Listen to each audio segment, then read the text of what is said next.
The founder is everything. They need to have the X factor. When people said no, no, no, no, but still they kind of go for it. We need to step up. Young girls have to start putting money in an index fund.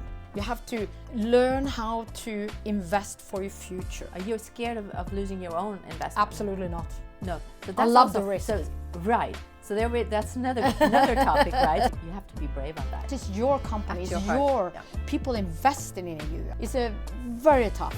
I've been through it all. I've been crying under tables for months. When that happens, of course, people leave and you're going to be totally alone. Welcome to the Northern Lights podcast, Camilla Andersson. We're very happy to have you here at House 21. So you are this serial, successful entrepreneur in Scandinavia. Many people know you, and I also consider you to be this beacon of energy. You have this enormous energy, and we love for you to share some of your energy with our audiences. Yeah. Currently, you are a partner and investor relations manager for Pinecone, which you will tell us more about, throughout Europe. So heartily welcome. Thank you very much. Tell us about Pinecone. What is it? What do you do? Yeah, we are a venture studio. That means that we build companies from 0 to 1. That means we build companies from ideas. We are many serial entrepreneurs that have done this before, and now we do it together. So that means we're taking companies very quickly from 0 to 1. And we also then we put on resources and we are hands-on all these companies that we're going to start. And we also do the financing, the support, everything to build them as cash positive quickly as possible. But these people who you work with, they have to put in a lot themselves. It's not like a little teeny tiny startup. Absolutely not. We hope the founder, that co-founder that comes to us, that having this idea, really want to build a big vision about building a big company that we can support and come with the things that usually the funder doesn't know, doesn't have. They don't have the network, they maybe don't have the capital, they don't have the resources or whatever. So, but you have an eye on the founder. Yeah. First. Always. Yeah. Always. Why is it so important to have that eye on the founder? Well, I mean, when you're going to invest or start a company, the founder is everything, because there can be so many distractions. It's going to be so many challenges that you don't know. So you just have to have the right founder, the drive, the passion, the person that going to stay into this and not give up when people said no, no, no, no, but still they kind of go for it. And you know how to do this, and we're going to deep dive into it. But what is it that you look for? Yeah. What kind of people convince you that Pinecone, or what you've also done before, because you've built companies before, what is it that gives you that feeling? Here's the one. Usually very easy. They need to have the X factor. They have, I mean, when you're looking at the voice, the music program. The music program. Well, I do. Yes, and they all are very good singers. I mean, they are really amazing good singers, but there are some that just have it, the X factor. They have the grit. They have something special. You can't really put your name on it, but you just see it. I want to put money on that one. Mm-hmm. And that's the feeling, the guts you just want to. But is it the talent that you have to see people, or is it your experience as a serial entrepreneur yourself? Very good questions. My point is that you can't pick the winners. And what I mean by that is that and this is of course because you invest and go in very, very early. If a company is older, you can use your experience, you can use your knowing about the future, the trends. You can look at their numbers and everything, Everything. You can do so much different. But when you're going to kind of put a lottery ticket, that's what you do, because it's like win or not win. Lose or make tons of money, lose everything or 10 times of your investment. So it's only about the person, because it's going to be so many challenge that if they fail, they just need to pivot. They just need to find another way to make money. So that's why, and you don't know what's going to happen. It could be regulations. It could be like now the AI is coming. It's cut the feet of many businesses. It's a complete revolution. Yes, and who did know about this? And you can do nothing about it. The company is just dead, gone. Yeah. And I put maybe money into this company. They used 5 years to build some technology thing that Are you AI scared of losing your own investment money? Sorry? Are you scared of losing your own investment? Absolutely not. No. So I love the risk. So, right. So that's another topic, right? So you look at the founder's passion and the founder's investment in what they're going to do, and they have an X factor. Yeah.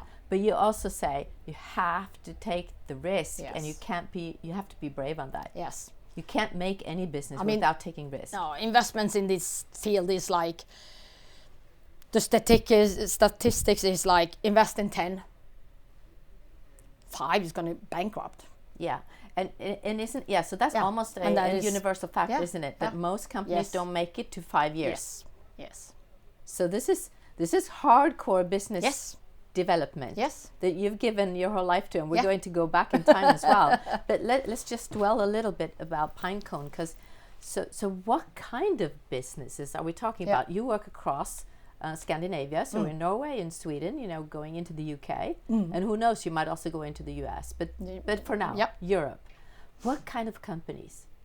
Well, first of all, we kind of don't choose any special companies, but there are some factors that has to be. It has to be managed to scale fast. It has to be big enough market. But we can't go into like medicine, because you can't force the regulations, you can't force the testing. It's very complex. Yes, and it takes time. We want to build companies in 2 years instead of 5 years. So that's our kind of good part, is that we can build companies faster because we help them with the financing, the resources, and the network. And this is this modern studio idea. Yes. That you do it fast. Yes. But you're industrial agnostic, yes. if I can put it that way. There's no special industry. No. But I've read in a lot tech. Yeah, but I've seen in your vision, you actually have also a vision that the companies you work with have to be sustainable and be good for people or planet. It's not like, or is that not an issue? It's for myself, it's an issue to support, and that could be gender equality, which is my passion. Oh, this is at your heart. Yeah. Gender equality is big for you. But that's more on my personal investment. For Pinecone, we're looking for more at the company that we can build and make sure we give the return to the investors, to the shareholders, yes, to the marketplace, yes, to the customers, yes, and us, who is also owning this. And what kind of segments do you find it's actually, when we look at the surroundings now, it's very, very turbulent. It's very chaotic in the marketplace, almost in any industry. Yeah. Where is it that you see these potential for growth?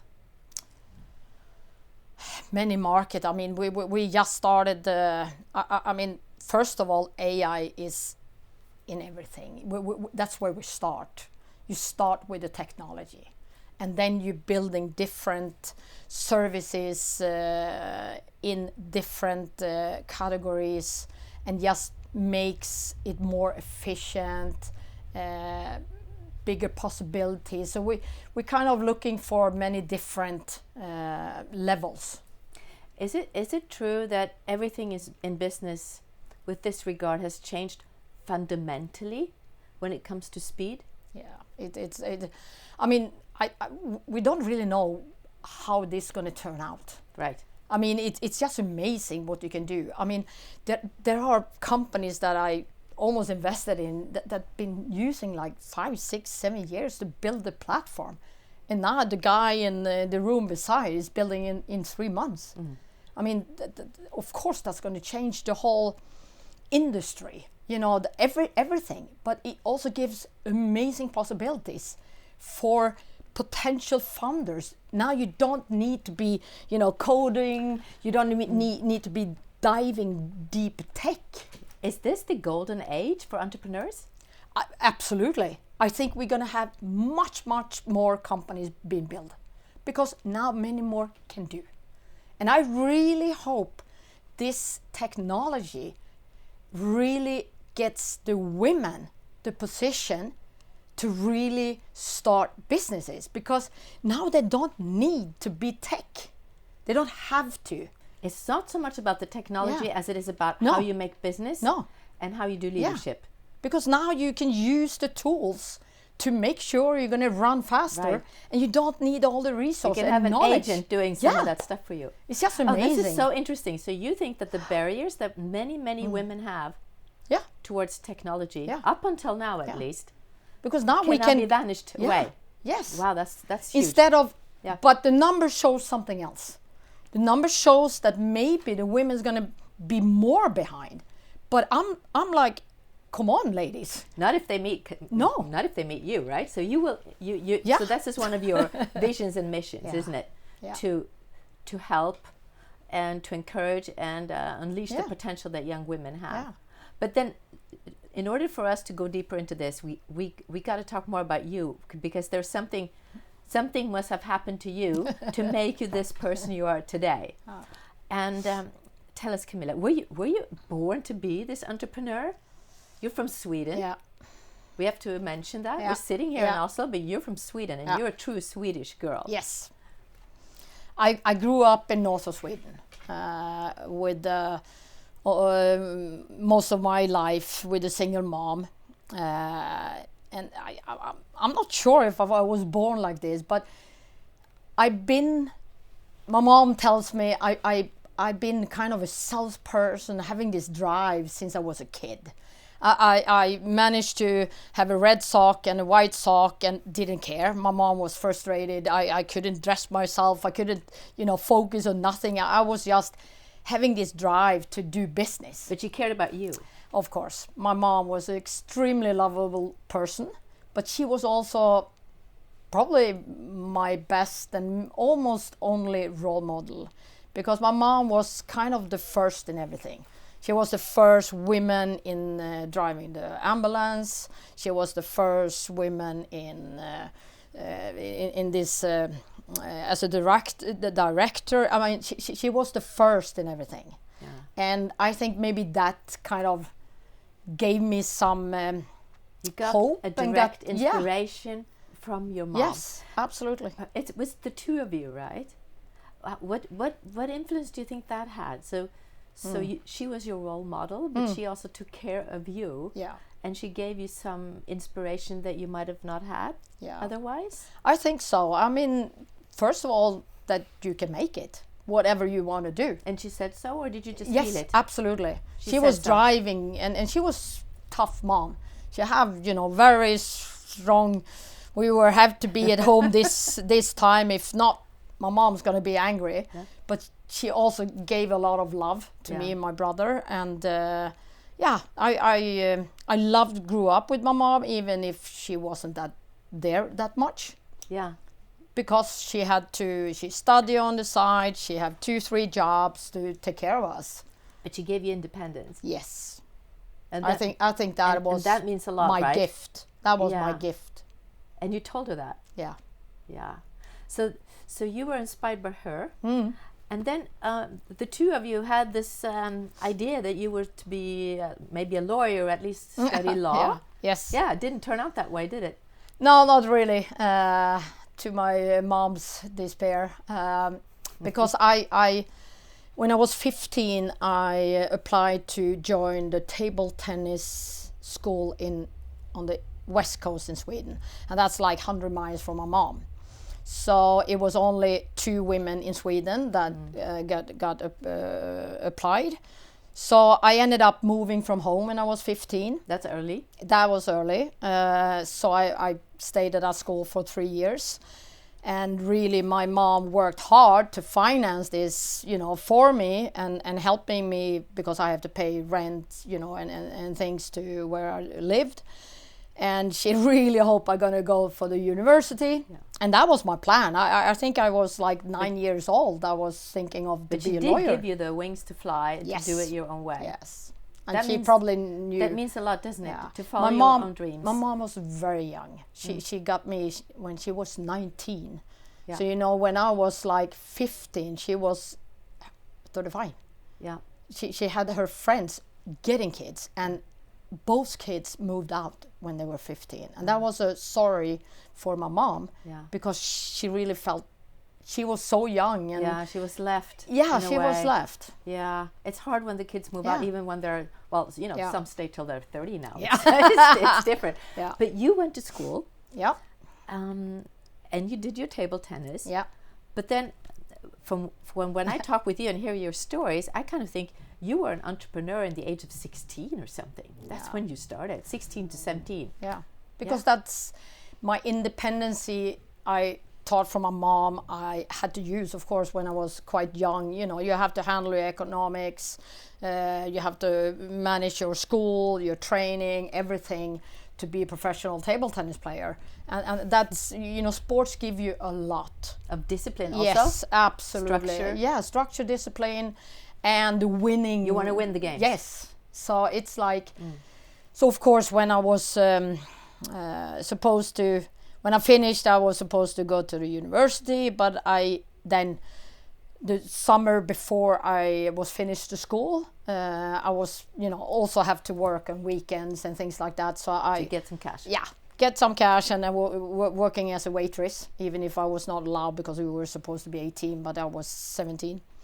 But I managed to do that, and then I met my role model, who was a businessman that was running his own company. But at that time you have no idea the name of shares. What is shares? Can you own a own company? Yeah. I mean, all of this business environment I never heard about. But he took you under his wings. Yes, he did, and he taught me business. And most of the business in Sweden at that time, when I was 18 years old, that was on the nightclubs. And that's when you fell in love with business, not with him, but with business. Yes. Right? And did you have this inner feeling? Yeah. Can you remember what that was? Because you understood, you're not going to go to law school. No, absolutely not. I just had this, also, I wanted to be the lawyer, but I always wanted to be boss. Because I seen enough, TV programs when I was a kid. It's like, if you are the boss, you make money and you can take care of your family. That was my passion, was to pay back to my mom, and she'd been sick a lot when I grew up. My brother partly to pay back. Yeah, it's just had this drive to be the boss, because then you make money. So that was kind of my inner drive. Oh, it's wonderful. Yeah. So your passion, your drive, and your enormous dedication. Yeah. So it took you guys quite quickly to the next step. Yeah. Gothenburg. Because this role model that I did find, he was only, buying a restaurant in Falkenberg where the table tennis school was, but he had his company in Gothenburg. So when I finished my school, I was on my way to Gothenburg. He hired me as a salesperson, and he didn't have a space for me at the office. So I had to kind of, I sit in the hall. I rented an apartment, and I had this carton, the box, upside down. That's where I have the telephone, because we are that old that we're having this call. We didn't have mobile. No mobile phones. And we had this phone, and I had this list, and I was calling and selling ads. That's what I did, and I did it from my whole way. On a box. On the box, with on the floor. No I Instagram. I didn't have chairs and everything, and I made tons of money. That's when you really understood. Yeah. Then I got degree.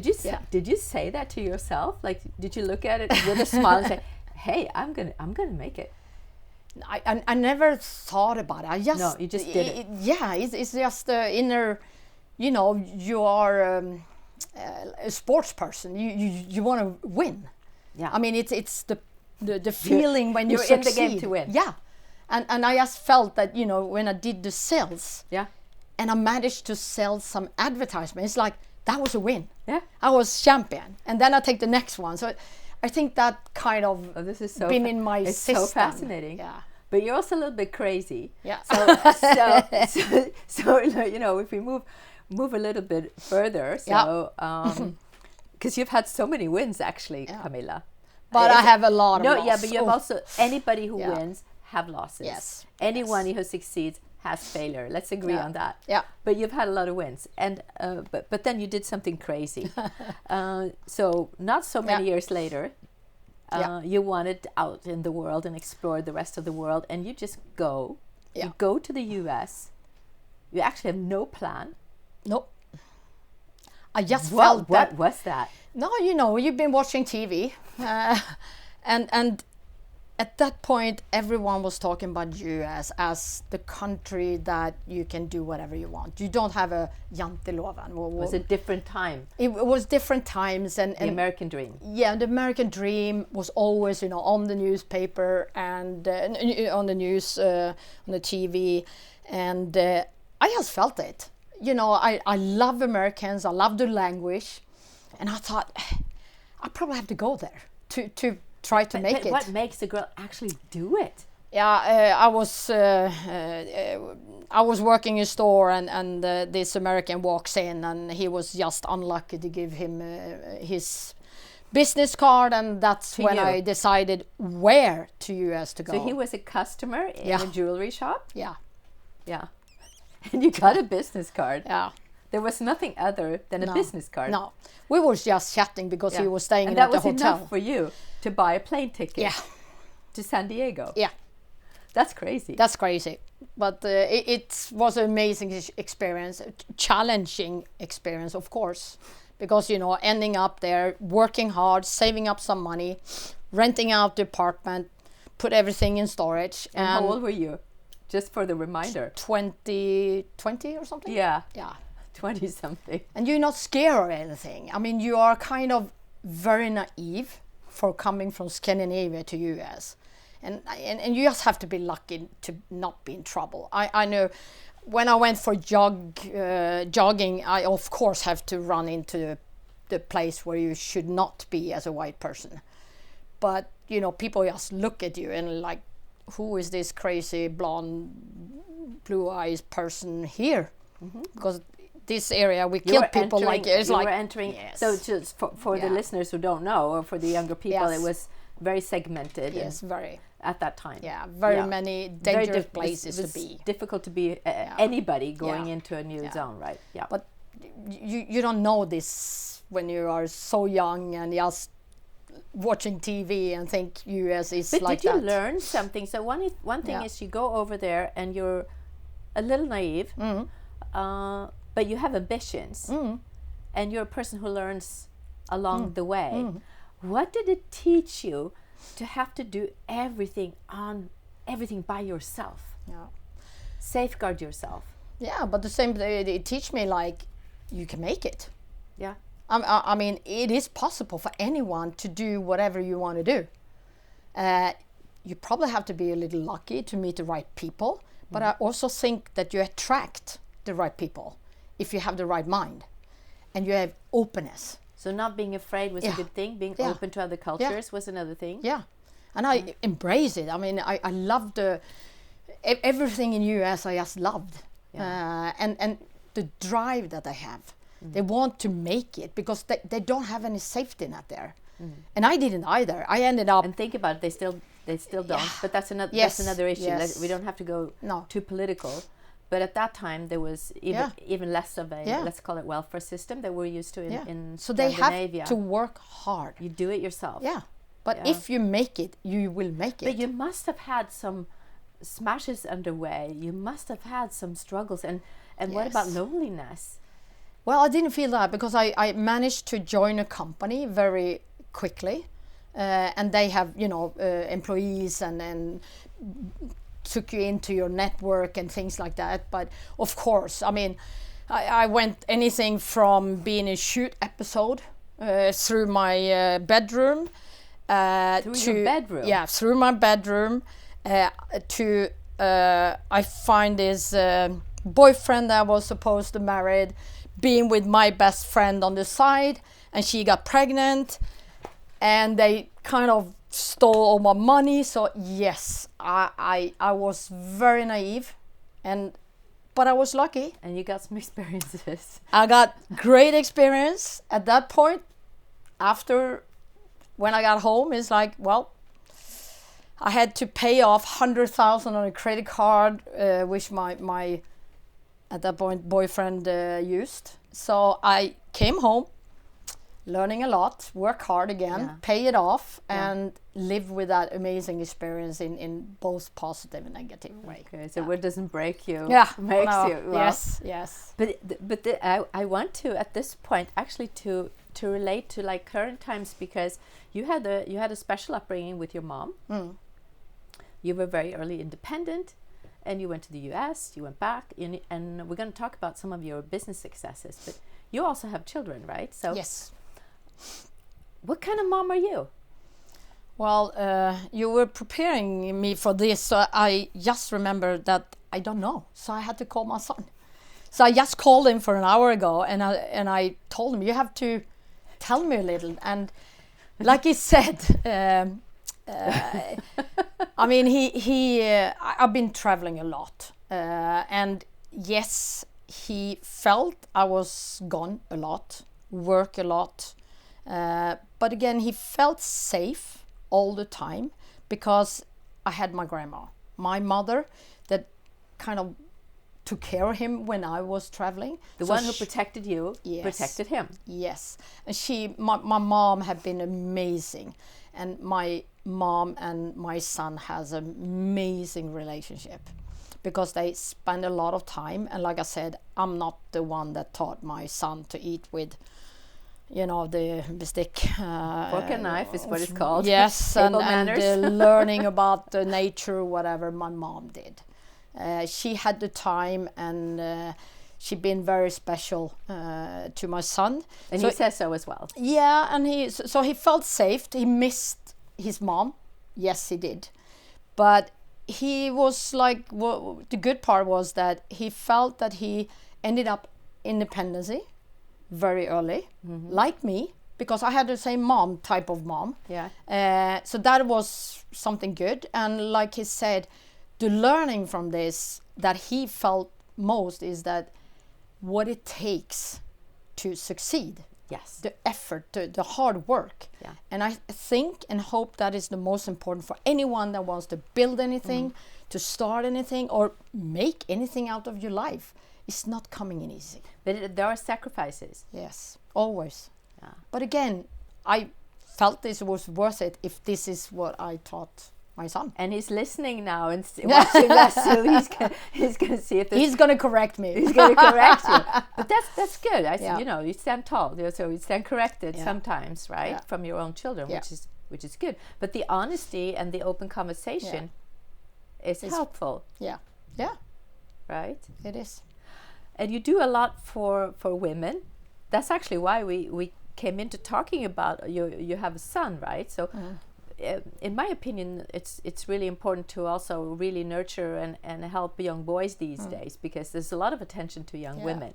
But you have been lifting young women. That's one of your visions. Yeah. Tell us about that engagement. Yeah. Why does it mean so much? Well, first of all, I think it's been kind of a mission for me that I want every woman or girl own shares. And I loved, I was... to have shares. Yeah, shares. Equity. Yeah.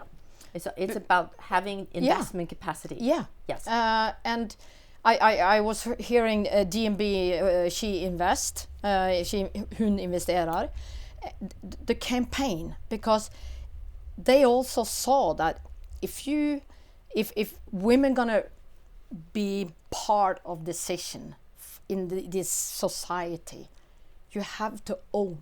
I mean, owning is one of the most important things, because that's where the power is. That's where the decision is made. is in the boardroom, is in the General Assembly when you own something.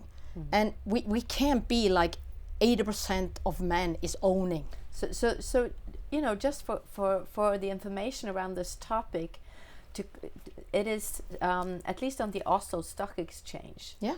Only 20% of the investors, The valuation of are women, and in Sweden it's actually a parallel. So, to you know, in this topic, we are comparable countries and cultures. Yeah. So what you're talking about is closing this finance gap. Yeah, we need to step up, and again, we have to join this trip, because we usually complaining for gender equality and we don't get paid as much and things like that, but we need to start owning. That means young girls have to start putting money every month in an index fund. I mean, that's enough, because the money grows. You have to learn how to invest for your future, and your independency, so that you can choose the work you want to do. But is this the young girls' neglect? Isn't it also a huge societal and political topic? And isn't it also a lack of investment in women?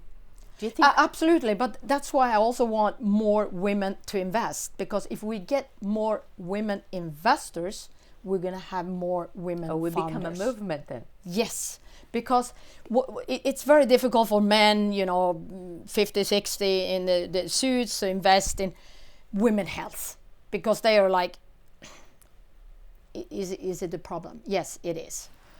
We need women that understands this field, and we need to be invested in services and products for women. We are 50% of the people in the world, and we do not have enough development, innovation in our space. So we have to take this task ourselves. Yeah. Women have to step up the game. Yes. And then in addition, I would add, we also need political reforms, and we also need encouragement from the investment community, because we also know that there are more investments in, let's call it, male startups than in female startups. Yes. You can confirm. And that is, but I think that is mostly, we have to teach, we have to learn also men investors how they're gonna be against female founders, because today is so many bias in there. To learn the room. Yes. Read the room. And we need more women investors. Yeah. Because then we will have more capital to women. Okay, so now we're gonna have a mini masterclass for all the women and all the men who want to learn something. So let's say I want to start a company, a startup, a small one. Let's not make it so big. Let's not make it Pinecone. Yeah. What is it that you have to be aware of when you start a company, in terms of, we've mentioned some of the words, right? But it's capital, risk, clients, understanding the marketplace, all these things. Take it a little bit like, what would be the 5 first steps to take if you really want to start a new company or invest? Mostly you don't know all these things. I think most people that is not a serial entrepreneur done this many times, but many are the first founders. Yes. So you just have to learn on your way. But I think I always say, do not start a company alone. Always have a co-founder, because you're going to have so many ups and downs. You need to share them with someone. Share the burden, share the Yes, and you need to manage to talk openly of the problems and challenges. And if you don't have that, your wife or your husband's going to get crazy to have listened to this all day long. But I think I can relate to that. Yeah. So having a business partner, I think it's the most important. Yeah. And then you just, and of course the challenge if you don't have the network, but then it's not time to try to have the network, because you should have it. So I think every woman has to be more good at building their network from they are young. Because we usually prioritize other things. We don't go for this event. We don't go to the bars. We don't go here to mingle because I need to go home. I need to train, or watching the kids, whatever. I think it's a lot about the kids. Yes, I just think you need to spend some time because that is my biggest value today, is my network. So time and network investing. Yes. And you need to start using it, because women is like, no, I can't call her. So not necessarily only women. We can say, let's say, young women and men, because it's kind of it's a phenomenon. Absolutely. So we shy away from connecting with people or asking for something or offering something. So we need to get past that barrier. Yes. Not shy away. No. Yes. Is that what you learn in the US? Yeah, I think so. It's more, you learn to be a little pushy, in US, because they are really good in sales. That's where I really learn about sales. I mean, that's where you have to roll the pen. That's a technique, because just when you ask for the order, they pick up the pen, it's easier to sign. I mean, that's type of way they are working. It doesn't work today. You have to. But you were this kind of girl who signed deals on the napkin, right? Yeah. How could you transfer that experience to today's marketplace, which is so different? And we have to include that there's also so much business going on social media, and the marketing place has been totally changed. Yeah. So how do you do napkin agreements these days? That was more like, a lot of business in Sweden was done in the evenings. Yeah. And that's when you don't have your PC or phones. I didn't have phone at that point because I was too young. So it was like, how do you remember what's been said? And because you are the one that needs to follow that up. And the deal could not be done if you do not follow up. So for me, it was remember things. Oh, it was your notebook. It was not the deal. No. But I have many deals signed. Yeah, so do I. but it's it's a different time. Yes, it's a different time. Because you were dinners and you were at, that's where the deal was. We're not there now. No. So it's more quality now. Yeah, but it's different now. It's very different. So how do you do it today? Yeah. Still network, trust, to build a network and the trust with people. It's still how it works. It's at least easier to know someone or been involved in some transactions earlier or later, whatever. So I think the network, and of course being in the front, that people kind of trust and you. identifying the kind of capabilities you need. Yes. Right? What kind of capabilities is it that you need to make it through? I think it's you have to be you have to have the good values. I mean, and be honest and transparent. Yes, I think that is. But Camilla, you have this enormous drive, and I call you the beacon of within entrepreneurship among females in Scandinavia. Let's take one of your successes. And what it took to get where you had your first breakthrough. Well, that was when I started the TV2 teletext. That's how I ended up in Bergen in Norway, because I was building teletext for TV4 in Sweden, and the TV2 channel started 1 year after TV4, which was the first commercial TV channel in Sweden and Norway. And they came to us in Sweden and asked us to, we will start the TV channel, and we would like to have this commercial teletext, because it was, we made a lot of money that kind of financed some of the TV channel.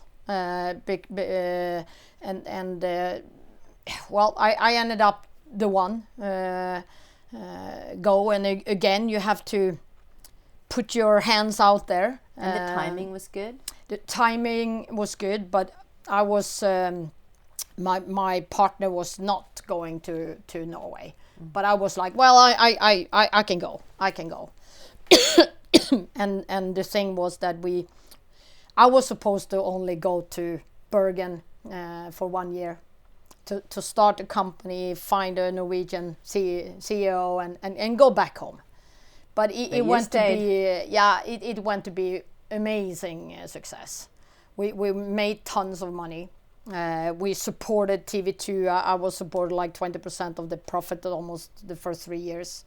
And it was a lot of fun because I mean TV2 was quite famous, you know. Yeah, and still it was like in the beginning years of TV2, which is the number 2 channel still in Norway, and of course the biggest, but more comparable than the earlier days. So that's a huge breakthrough. Yeah, and I was 25, but they wanted to buy the company 3 years later. We didn't want to sell because we also made money. But they kind of we only had an agreement for 3 years, so it went like a no happy negotiation. So we kind of have to sell. But for me, it was like, you know, it's your first baby. Selling your first baby. You can't. You usually can't sell your first baby because it's really yeah. I mean, I've been. Did you cry? I went 3 months crying because it was your first success, big success, and I have all these employees that really stand by you, and you got to be a family because many people that work with TV2 was coming from the whole Norway because they put the office in Bergen just because of the license. So the founder and the mom left them. Yes. Right. So it was, it was very special to build, and I was very young. I mean, most of my employees was older, but they were really supporting. You were 28 me. or something when you sold your first company. Yeah. That's early. Yeah, that was early exit. Yeah. Camilla, what are so we're talking about what it takes. What are like the do's and the don'ts? What is it that you should not do? What is it that you have? What is the learning that you have? A learning lesson? What? Don't do this if you want to succeed in making your own business. If you want to invest, don't. I mean, you have to keep your values. You have to say no. There've been sometimes investors that has the money but not the right person. You have to not compromise on your values. I think that's the most important. Integrity. Yes, the integrity. You have to say no sometimes, even if that may be going to be much more challenged way to go.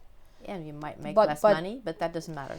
Because I was, I mean, in this TV2 teletext sale, I was offering money to just, jump over and leave the company. It's like you can't do things like that because you have to feel that you have done right and you respect both partners, investors, colleagues. Yeah. You have done whatever it does. I also had a company bankrupt. I mean, I had. You've been through it all. I've been through it all. I've been crying under tables for months, and just have to go up, put yourself together, do things because it's not going to change. I kind of like that you bring this language to the table because sometimes you get the feeling that many think everything is so easy. Oh no. Nothing is easy. Especially now when we have social media. You only put up the nice pictures. And nothing's easy. No one been seeing me crying for, I think it went 7 months. That was the toughest time in my life. And we're still in that is that the bankruptcy or the sale? Yeah. And you have to, take care of your employees. They lost their jobs. I mean, how are you going to pay for the next... It becomes months. Very, very personal. Very personal because it's your company. It's your people investing in you. I mean, it's a very tough and people leaves you. When that happens, of course, people leaves you, then and you're gonna be totally alone. Yeah, and that's so you've been very difficult. Yeah, it's hard. Yeah. Did it give you any anything of new values afterwards? Is it something that when you look back? The only I was the sad part was that I had so many good friends, partners, that left, and that was the hardest. Yeah, because I really thought they're gonna stay behind because it wasn't my fault. We did the license regulation license. They took it back, so we couldn't keep on running the business. So it was very challenging. So I now use more time to pick. Has it changed you? Absolutely. Yeah. It's you just don't open up as much as you do. Exactly. Because you are more careful. Yeah. Because you need to find the right one that wants you well and will be standing by you. And now you're in an environment where you have those people around you. You're still the driving force, though. Yeah. When I first met you at Pinecone, you have all the roles, so you do it all. Yeah. But you have people who are very capable around you. Yeah. For now, in Pinecone is different. And who will be the winners in the business environment we're in? It is so shaky these times. There's so much bad influence. Yeah. There's so much greed. Yeah. And like you also said, many companies just don't have a proper business idea at all. Who will win through this? If let's say we look 5 years ahead, or at least some time, we get past some of this chaos. I think the biggest challenge in Norway is the capital. We don't have we do have the money, but we do not use them to build new companies. And you will need more capital to be a stayer, because you can't. I mean, the geopolitics today, you don't know where to go. So I think you need to have more liquidity, so you can stay on your investments and build the companies. Sometimes it will take longer because of what's happening in the world. So I think stamina. Yeah. I think capital is going to be very important. In Norway, there is in principle enough capital to invest. And what is it about the Norwegian spirit, if we can call it that, as compared to Sweden, where there's much more risk takers, as I find it, at least in venture capital? Yeah. I mean, it's black and white. I've been spending a lot of time now in Stockholm, and also Stockholm and Sweden have changed a lot the last 20 years. I think it's amazing to see how this entrepreneurship been changing, and especially they kind of adapt Silicon Valley mentality, because Silicon Valley is unique because they're having this kind of pay forward. If you go to Silicon Valley, no one asks what's your name or you talk with anyone. What type of business do you have? Do you want to pitch me? It's like, oh no, I was just in the bar taking a glass of wine. It's just on, and who can I help you? But why can I has Swedes been more interested in adopting that? Is that No, because the country went through more transformational change than Norway? Norway has had oil and gas. The culture, entrepreneur culture. We have this in Sweden for 200 years. In Norway, I think we started kind of this startup world environmental for like 15, 17 years ago. That's nothing. And why take risk when I have a great job and I want to go to the cabin. Spending your so it's just a different culture. So we have to respect that. But again, like I say, Sweden just have turned into this kind of Silicon Valley number 2. How they now want to pay forward. And we see it because we have had so many unicorns, we have had so many IPOs, exits, that makes many, many billionaires and millionaires in Sweden. And what they do in Sweden is they reinvest right away. They do not buy yachts and cabins and cars, whatever. They are there to reinvest in a new startup and invest in others. And this is what you don't think in the same way in Norway? No way. So you want more Swedish inspiration into Norway? Yeah. Yes. And I think the only way for us now is in Norway. And what would that give us as a country? Because you could say that there's a lot of good things about the business environment in Norway, and you are taken care of. You don't have to be an entrepreneur. No, but I strongly think, for me it's fine, because I got probably going to be in the grave before this happens. But my kids, if they're going to have a sustainable, place to be, work to do, I think if we're going to keep the high level of living, people say the oil is going to be gone. okay, we thought it's going to be gone much earlier, but we see we're going to keep on doing this in Norway for a while. But we need to start building businesses because that's where the tax money is going to come. We need to build companies because if you look where our money comes from is the SMB market. So I think it's just for the future. You have to start building companies because not everyone can be employees and maybe it will happen. Maybe we are in a. I kind of feel that it's a little bit of a change of atmosphere, even in Norway. I would have to say that on behalf of the Norwegians, since you're so critical, right? Finally, as a kind of in foreclosure, Camilla, when you look for the future, when you think about what your ambition is yourself, could I ask you what's like the passion that you have? What is it that's close to heart now that you're in this stage of your life? Again, I'm coming back to. I was a speaker here for last week at a conference in Bergen in FinTech, and we were talking about this gap between women and men, the financial gap to invest in women founders. After it comes 2 young girls that they're still in school, and they got so inspired and motivated, and they came up to me with these big eyes like, it was great what you said, that inspires us. You know what? Now I'm going to start a company. And it for me, it's like I saved 2 girls. That's my passion. That gives me so much pleasure to see that I can motivate anyone to either start investing. And what I'm saying is it's not in startups and everything, but start investing for and yourself. Take care for yourself. Or be an entrepreneur. I just, because we women has to know everything and we have to be pushed and, go for it. We should always go for it because every time we do it better. Wow. So why don't we do it then?